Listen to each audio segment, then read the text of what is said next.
पूर्व रेलवे के महाप्रबंधक अमर प्रकाश द्विवेदी अपने विशेष सैलून से पहुंचे जमालपुर। ट्रेनों के सुरक्षित परिचालन को लेकर महाप्रबंधक ने मार्गदर्शक ऐप का किया उद्घाटन। तो वहीं उन्होंने कहा कि 15 करोड़ की लागत से पूर्व रेलवे मुख्य अस्पताल का होगा कायाकल्प। दरअसल पूर्व रेलवे के महाप्रबंधक अमर प्रकाश द्विवेदी मंगलवार को जमालपुर स्टेशन पर रेलवे के मार्गदर्शक ऐप का उद्घाटन किया। इस मौके पर मालदा रेल मंडल के डीआरएम विकास चौबे और मुख्य कारखाना प्रबंधक सुदर्शन विजय सहित पूर्व रेलवे मुख्यालय के तमाम ब्रांच ऑफिसर मौजूद थे। वहीं महाप्रबंधक ने बताया कि भागलपुर से किउल तक के रेलखंड का निरीक्षण किया गया है। उन्होंने आज इस रेलखंड के विभिन्न रेलवे स्टेशनों के साथ इस रेलखंड के रेलवे ट्रैक का भी निरीक्षण किया है। उन्होंने कहा कि अन्य रेलखंड की तुलना में भागलपुर जमालपुर किउल रेलखंड काफ़ी बेहतर स्थिति में है। इतना ही नहीं, इस रेलखंड में काम करने वाले रेलकर्मी काफ़ी लगनशील है, जिसके लिए उन्हें पुरस्कृत भी किया जाएगा। परंतु इस रेलखंड पर कई छोटे छोटे रेलवे स्टेशन हैं जिन्हें और भी अपग्रेड करने की ज़रूरत है। उन्होंने मार्गदर्शक ऐप का उद्घाटन करते हुए कहा कि यह ऐप विशेष रूप से सेफ्टी से जुड़ा हुआ है, जिसमें ट्रेन चलाने वाले लोको पायलट को यह जानकारी मिलेगी कि जिस ट्रेन को लेकर वह चल रहे हैं उसके लिए सिग्नल की स्थिति क्या है। सिग्नल की स्थिति देखकर असिस्टेंट लोको पायलट को सचेत करता है। लोको पायलट को इसके बारे में ट्रेनिंग दी जाती है, परंतु इसके बाद भी गलतियां हो जाती है तो इस ऐप के आरंभ होने से लोको पायलट इसका उपयोग करेंगे। रेल महाप्रबंधक ने कहा कि बरहरवा रेलवे स्टेशन से जमालपुर रेलवे स्टेशन तक थर लाइन बिछाने की प्रक्रिया धीरे धीरे चल रही है। इसका डीपीआर भी बनाया जा रहा है। अगर इस कार्य में रेलवे बोर्ड को आर्थिक फायदा होता है तो इस कार्य को हरी झंडी देने में बोर्ड को परेशानी नहीं होगी। थर लाइन बिछाने की प्रक्रिया को रेलवे बोर्ड भेज दिया गया है। फर्स्ट पेज में तीसरी लाइन बरहलवा से भागलपुर, इसके बाद जमालपुर तक कार्य आरंभ होगा। वहीं उन्होंने कहा कि मुख्य रेलवे अस्पताल जमालपुर का कायाकल्प करने के लिए 15 करोड़ की स्वीकृति दी गई है, ताकि रेलवे अस्पताल जमालपुर का कायाकल्प के साथ सारी सुविधाएं मरीजों को मिल सके। इस कार्य के लिए सारी प्रक्रिया लगभग पूरी हो चुकी है। और हम लोगों ने जो हमारे पीवे साइड के लोग हैं, असिस्टेंट इंजीनियर, इन लोगों को मतलब मैं बाध्य हो गया कुछ उनको इनाम देने के लिए भी।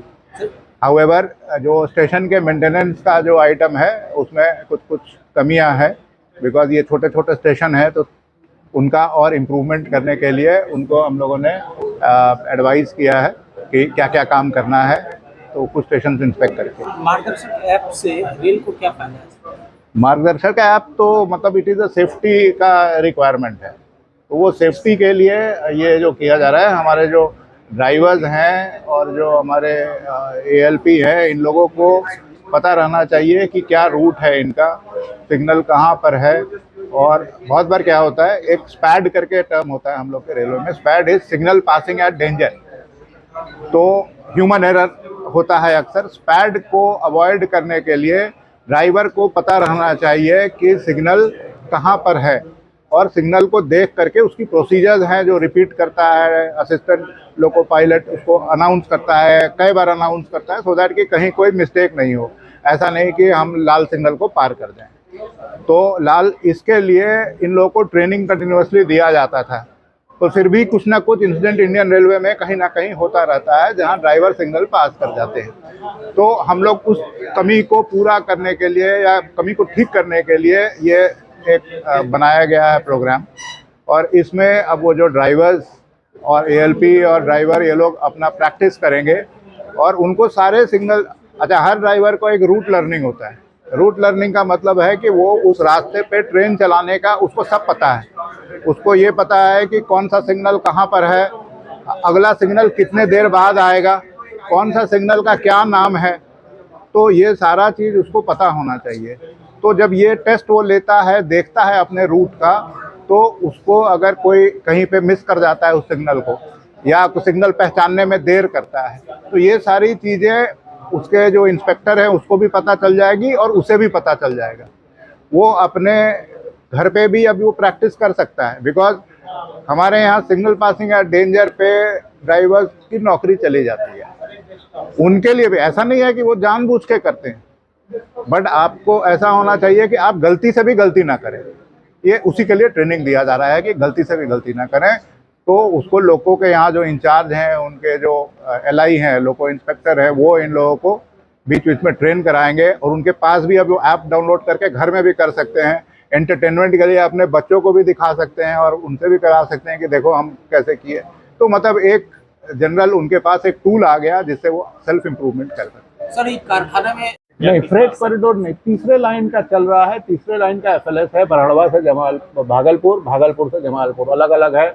उन सब के FLS चल रहे हैं, एडवांस स्टेज में है। और वो FLS होकर, FLS होता है एक DPR बोलते हैं, डिटेल प्रोजेक्ट रिपोर्ट। तो फाइनल लोकेशन सर्वे है, अब आजकल उसको DPR बोलते हैं। तो डिटेल प्रोजेक्ट रिपोर्ट बनता है। डिटेल प्रोजेक्ट रिपोर्ट में अगर वो प्रोजेक्ट हम लोग को फायदेमंद नज़र आता है, अच्छा अभी जो सरकार है, सरकार का ये व्यू है, पहले व्यू होता था पैसा का थोड़ा शॉर्टेज रहता था, तो पहले व्यू था कि एक 14% से ऊपर अगर रिटर्न आएगा उसका, तब हम उसको सैंक्शन करेंगे। अभी उसको रिवाइज कर दिया गया है कि अगर 10% से ऊपर रिटर्न आ जाता है, या एक नया मापदंड भी बनाया गया है, उसको economic internal rate of return बोलते हैं।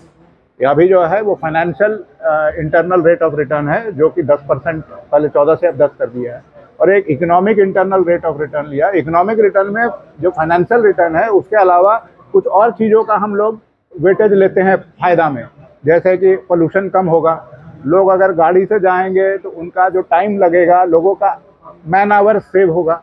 इन सब चीज़ को भी अकाउंट फॉर करके एक EIRR बनता है। तो बोलता है कि अगर आपका EIRR 14 से ऊपर हो या FIRR 10 से ऊपर हो, तो आजकल प्रोजेक्ट सैंक्शन होना काफ़ी आसान। डीजल धीरे धीरे खत्म हो रहा है। It is only a matter of time. Electric की बात धीरे धीरे, वही बोलो ना, डीजल धीरे धीरे खत्म हो रहा है, तो वो शायद धीरे धीरे इलेक्ट्रिक में, वहाँ पे ऑलरेडी इलेक्ट्रिक मेंटेनेंस का कुछ ऑर्डर हो चुका है। अब वो धीरे धीरे नंबर बढ़ता जाएगा। तो it is a gradual process. तो ग्रेजुअल प्रोसेस में आप लोग को जमालपुर में ये नहीं सोचना चाहिए कि वो बंद हो जाएगा, डीजल बंद हो रहा है तो वो। रेल अस्पताल क्या अपग्रेड हो सकता है ना सर? रेल हॉस्पिटल के, उसके लिए हम लोगों ने एक प्रपोजल 15 करोड़ रुपया का बनाया है, जिसमें उसकी मेन बिल्डिंग को अच्छा करेंगे।